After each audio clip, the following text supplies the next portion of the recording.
The whole idea of the vocal cord parasites was that they'd only copulate once exposed to a specific language over time. But the parasites infecting our men in the laboratory laid their eggs straight away. The larvae were eating their lung tissue almost immediately. What kind of mutation was it?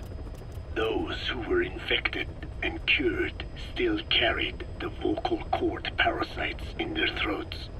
They were still there, but the males had been rendered female by the Wolbachia, and copulation could not occur, so we thought. But it is the Wolbachia that mutated. Not the parasites? You remember I told you the Wolbachia attempts to maximize its number of female infected hosts? Yes, hence the male-to-female transformation. Precisely. But other Wolbachia strains use different methods. Cytoplasmic incompatibility, killing the males, and parthenogenesis. Parthenogenesis? Aphids?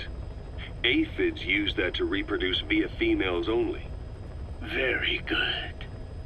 The females lay their eggs without a male present, creating clones of themselves in explosive numbers. Parthenogenesis was originally a means for an organism to take maximum advantage of abundant resources by increasing its numbers. Certain strains of Wolbachia force this to occur, to create more and more infected females. And that's why our men develop symptoms in the blink of an eye. Wolbachia causing parthenogenesis is common in parasitic wasps.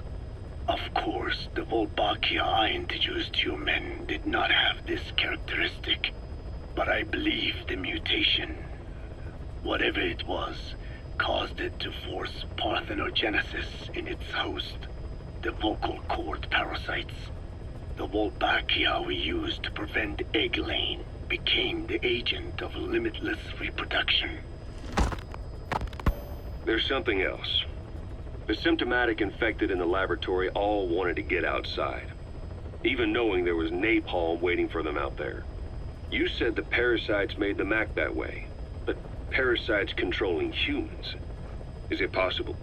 Parasites altering the host's behavior is a common occurrence in the world of nature. Long ago, the vocal cord parasites had this ability, but even I never foresaw they might control humans. Until I heard the things your man said. You mean the researcher on the top floor? The bit about, I'm not a snail. Yes. Among parasitic worms, there is a genus called Leucochloridium that uses snails as intermediary hosts. As you know, snails prefer dark, gloomy environments. But once parasitized by Leucochloridium, they desire to be in the light. And that is not all. The parasitic worms thrust themselves into the snail's antennae, making them swell to abnormal size. The snail, meanwhile, frantically wiggles his antennae as the parasites squirm inside. The swollen, wriggling antennae soon resemble caterpillars. I don't get it. It is so they can be eaten by birds. Leucochloridium needs a bird as its definitive host. To breed, they require their snail host to be snapped up by a predator. So they make the humble snail appear to be a delicious caterpillar and lead it to somewhere in open sight. So you mean the staff trying to get outside was so the birds could pick at them. The parasites altered their mental state, making them crave higher places and to be outdoors. I can only surmise that both the Wolbachia and the parasites mutated before the ancestors of the vocal cord parasites infected humans. Their hosts were birds.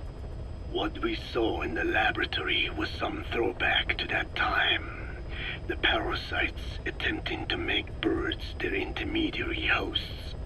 It sounds insane.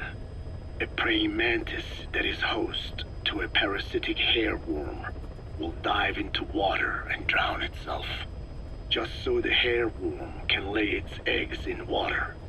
Rats infected with Toxoplasma gondii lose their instinctive caution and run right up to cats. Just some of the many ways parasites control the host. But we're humans. Surely our minds are too complex for that. I thought just the same. Free will is what makes us human, so it never occurred to me that the parasites could be controlling the symptomatic.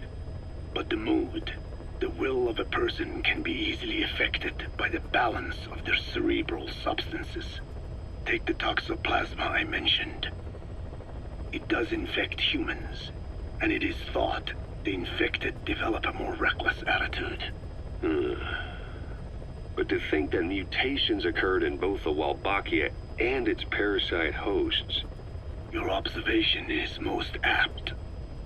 Both mutations occurring at once indicates the presence of a powerful mutagen. I see. Keep working on narrowing down what it was.